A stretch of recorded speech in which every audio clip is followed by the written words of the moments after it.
ကိုင်းတိုင်းပလဲမြို့နယ်ချင်းပြရွာကထွက်လာတဲ့စစ်တပ်စစ်ကြောင်းကိုဒီနေ့မှာမိုင်းဆွဲတိုက်ခိုက်ခဲ့တယ်လို့ဒေသခံကာကွယ်ရေးရဲဘော်တို့ကပြောပါတယ်။ဒီနေ့နေ့လယ်ပိုင်းမှာချင်းပြရွာကစစ်တပ်တပ်ဖွဲ့ဝင်တွေကစစ်ကြောင်းထွက်လာလို့ပြည်သူ့ကာကွယ်ရေးတပ်ဖွဲ့ဝင်တွေကမိုင်းဆွဲခဲ့တာဖြစ်ပါတယ်။ဒေသခံကာကွယ်ရေးရဲဘော်တို့ကအတိအကျမသိရဘူးဗျထမ်းခေါ်သွားတာတွဲသွားတာမြင်ရတယ်လို့ပြောပါတယ်။ပလဲမြို့နယ်ကိုစစ်ကြောင်းထိုးနေတဲ့စစ်တပ်ကပြည်သူ့ကာကွယ်ရေးရဲဘော်တွေရဲ့နေအိမ်တွေကိုမိရှုဖျက်ဆီးနေတာတွေလှုပ်ဆောင်နေသေးတယ်လို့အဲ့ဒီကာကွယ်ရေးရဲဘော်ကပြောပါတယ်။အမီမဖော်လို့တဲ့စစ်ရေးတရင်ရင်းမြစ်ကစစ်တပ်ဘက်ကစုပေါင်းက9ယောက်ထိတယ်2ယောက်အခြေအနေဆိုးတယ်ထမ်းခေါ်သွားရတယ်လို့ပြောပါတယ်။ဒီမိုင်းဆွဲတိုက်ခိုက်မှုကိုပလဲလှုပ်ရှားစစ်ကြောင်းကဆောင်ရွက်ခဲ့တာဖြစ်ပါတယ်။ကိုင်းမြို့ခန္တလူတို့ဂိတ်တွင်စက်ကြေးကောက်နေသောစစ်တပ်ကိုတယုံဖြင့်တိုက်ခိုက်မှုစစ်တပ်ဘက်မှဒေဆုံးမှုရှိနိုင်ဆိုတဲ့သတင်းကိုဆက်လက်တင်ပြပေးပါမယ်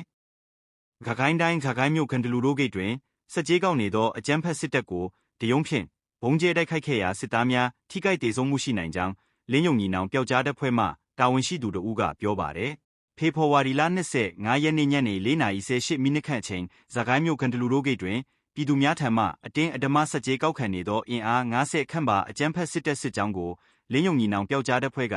40မမဘုံများဒယုံဘုံသီးများဖြင့်ဘုံကျဲတိုက်ခိုက်ခဲ့ကြောင်းထိုတိုက်ခိုက်မှုအတွင်း40မမဘုံများကစစ်တပ်ဘန်ကာနီးကြားရောက်ပောက်ကွဲခဲ့ပြီးဒယုံကုန်းများသည်လည်းရွှေတောင်ရုံးဝင်းအတွင်းကြားရောက်ပောက်ကွဲကစစ်သားများထိခိုက်ဒေဆုံးမှုရှိနိုင်ကြောင်းသိရှိရပါတယ်။တေစရင်ကတော့မတိရသေးဘူးထိခိုက်ဒေဆုံးမှုရှိနိုင်တယ်ပြည်သူတွေလည်းအားတင်းထားကြဖို့ရေပေါ်တာတွေလည်းတအားဆွဲနေလို့မလိုအပ်ပဲလမ်းပေါ်မထွက်ကြဖို့နဲ့ပြည်သူကိုနှိပ်စက်နေတဲ့မိသည့်အဖွဲ့အစည်းကိုမဆိုအချိန်မီ၍တိုက်ခိုက်သွားမယ်ဆိုတဲ့အကြောင်းလေးပြောချင်ပါတယ်။ဟုလင်းယုံညီနောင်ပျောက်ကြားတပ်ဖွဲ့မှတာဝန်ရှိသူကပြောဆိုပါတယ်။အဆိုပါဂန္တလူစစ်စေးရေးဂိတ်ကိုဇန်နဝါရီလ15ရက်နေ့တွင်လင်းယုံညီနောင်ပျောက်ကြားတပ်ဖွဲ့က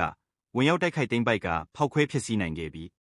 အချိန်တန်ကြာပြည်သူလူထုအပေါ်တွင်ငွေကြေးကောက်ခံနိုင်ခြင်းမရှိဘဲရပ်တန့်သွားခဲ့ကြောင်းသိရှိရပါတယ်။တို့ရာတွင်လက်ရှိချိန်တွင်ပြည်သူများပေါ်အဓမ္မစက်ကြေးကောက်ခံမှုများထပ်မံလှုပ်ဆောင်နေသည့်တိုက်ခိုက်ခြင်းဖြစ်ကြောင်းလင်းယုံညီနောင်ပျောက်ကြားတပ်ဖွဲ့ကအတိပေးပြောဆိုထားပါတယ်။